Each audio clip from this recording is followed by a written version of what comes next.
আসসালামু আলাইকুম এভরিওয়ান। এই ভিডিওটিতে আমি আপনাদেরকে প্লে স্টোর সম্পর্কে 5টি টিপস দেখাবো। এই জন্য সর্বপ্রথমে প্লে স্টোরে যাবেন। যাওয়ার পর প্লে স্টোরের সাইটে লক্ষ্য করলে দেখতে পাবেন এখানে প্লে স্টোরে একটি থিম রয়েছে, ইমেইলের থিম। এই থিমের উপরে ক্লিক করে দিবেন, লোগোটার উপরে ক্লিক করে দিবেন। দেওয়ার পর নিচের দিকেই আপনারা লক্ষ্য করলে দেখতে পাবেন সিটিং একটি অপশন রয়েছে, সিটিংস, এটাতে ক্লিক করে দিবেন। দেওয়ার পর এখানে আরও কিছু অপশন চলে আসবে। এখানে দেখেন লেখা রয়েছে একটা অপশন নেটওয়ার্ক অ্যান্ড প্রিফারেন্স, এটাতে ক্লিক করে দিবেন। দেওয়ার পর এখানে বেশ কয়েকটি অপশন চলে আসবে। এখানে আরেকটি অপশন পাবেন অটো আপডেট অ্যাপস, এটাতে ক্লিক করে দিবেন। দেওয়ার পর দেখেন এখানে 4টা অপশন চলে আসছে। 4টার ভিতরে আপনি কোনটি দিবেন এটা আমি আপনাদের দেখাচ্ছি এবং বুঝিয়ে দিচ্ছি। প্রথমটি হচ্ছে update all apps over wifi or mobile data. আপনার প্লে স্টোরে যতগুলো অ্যাপ রয়েছে সেগুলো অটোমেটিক আপডেট নেবে যখন আপনার মোবাইলে ওয়াইফাই কিংবা মোবাইল ডাটা থাকবে।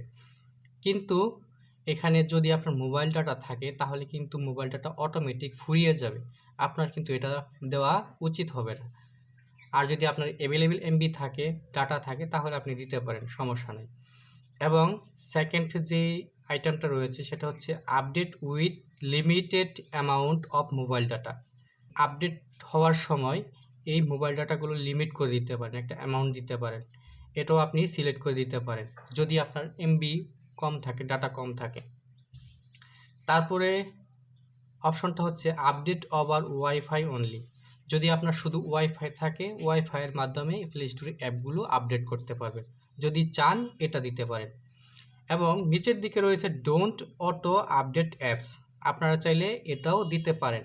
এটা যদি আপনার অ্যাপসগুলোর কোনো আপডেট দরকার না পড়ে তাহলে আপনি এটা দিতে পারেন। আমি এটা দিয়ে দিচ্ছি কারণ এটার সুবিধা রয়েছে। এটা দিলে অ্যাপগুলো সবসময় আপডেট নিতে পারবে না, এক নাম্বার। আর এক নাম্বার হচ্ছে আমার মোবাইলটার পারফরমেন্স আগের থেকে একটু কমে যাবে, যার ফলে ব্যাটারিটা ভালো থাকবে এবং আমার মোবাইলের ডাটাগুলো সেভ থাকবে, খরচ হওয়ার সম্ভাবনা থাকবে না। তো যাই হোক, আপনাদের যেটি ভালো লাগে এখান থেকে দিয়ে নেবেন। এরপরের টিপসটি হচ্ছে, দ্বিতীয় নাম্বার টিপসটি হচ্ছে, আমি দেখাচ্ছি আপনাদের। এখান থেকে আমি বেগে যাচ্ছি, তারপর আবার এখানে ক্লিক করে দিচ্ছি। দেওয়ার পর এখান থেকে চলে যাচ্ছি প্লে প্রোটেক্ট। এখানে যাওয়ার পর আমরা আমাদের প্লে স্টোরে যতগুলো অ্যাপ আছে সবগুলো অ্যাপের কোনো ক্ষতিকর দিক আছে কিনা সেটা খুঁজে বের করতে পারবো, কোনো হার্মফুল অ্যাপ রয়েছে কিনা সেটাও খুঁজে বের করতে পারবো, কোনো ভাইরাস রয়েছে কিনা সেটাও দেখতে পারবো। এই জন্য দেখেন এখানে স্ক্যান অপশন রয়েছে, এটার থেকে যদি ক্লিক করে দেই তাহলে সবগুলো অ্যাপকে সে স্ক্যান করে নেবে। দেখেন এখানে স্ক্যান করে নিল, এখানে লেখা রয়েছে নো হার্মফুল অ্যাপ ফাউন্ড, কোনো ক্ষতিকারক অ্যাপ পাওয়া যায়নি। এবার আমি তৃতীয় টিপসে চলে যাচ্ছি। এর জন্য আবার এখানে ক্লিক করছি, করার পর এখান থেকে চলে যাব ম্যানেজ অ্যাপস অ্যান্ড ডিভাইস, এটার উপরে ক্লিক করে দিচ্ছি।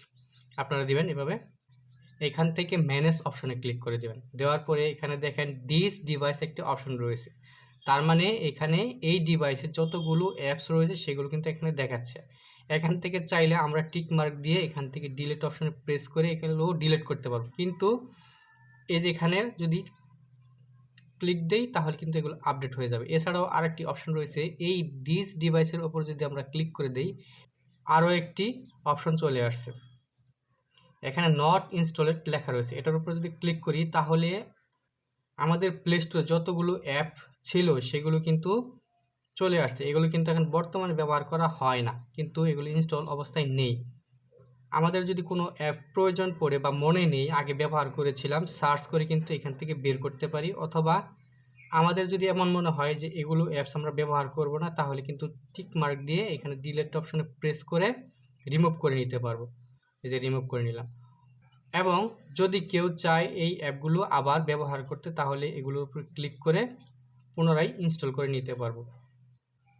এবং সাইটে কিছু গেম রয়েছে, এগুলো আমরা চাইলে টিক মার্ক দিয়ে ডিলিট করতে পারবো এবং টিক মার্ক দিয়ে ইনস্টল করে নিতে পারবো, সাইটে ইনস্টল করে নিতে পারবো। এবার আমি চতুর্থ টিপসটি দেখাবো আপনাদের। এই জন্য আবার এখানে ক্লিক করছি, করার পর এখান থেকে আমরা চলে যাব সিটিংসে। সিটিংস থেকে জেনারেল থেকে থিম, এই থিমে ক্লিক করার পর আমাদের এই প্লে স্টোরে যে স্ক্রিনটা থাকে ডার্ক লাইট, এটা করতে পারবো। ডার্ক দিলে অন্ধকার হয়ে যাবে। এটা আমার কাজের সুবিধার্থে আমি লাইট করে নিচ্ছি, সিস্টেম ডিফল্ট করে নিচ্ছি। আপনারা চাইলে আপনাদের মন মতো করে নিতে পারেন। এবার আমি পঞ্চম টিপসটি দেখাচ্ছি। এর জন্য সাইটে যে এখানে ক্লিক করে দিবেন, আবারও দেওয়ার পর সেটিংসে যাবেন, যাওয়ার পর এখান থেকে ফ্যামিলিতে যাবেন, যাওয়ার পর প্যারেন্টাল কন্ট্রোলস এটার উপর ক্লিক করে দিবেন। দেওয়ার পর এখানে এই যে প্যারেন্টাল কন্ট্রোল আর অফ, এটাতে ক্লিক করে দিবেন। দেওয়ার পর এখানে পিন চাবে 1 2 3 4।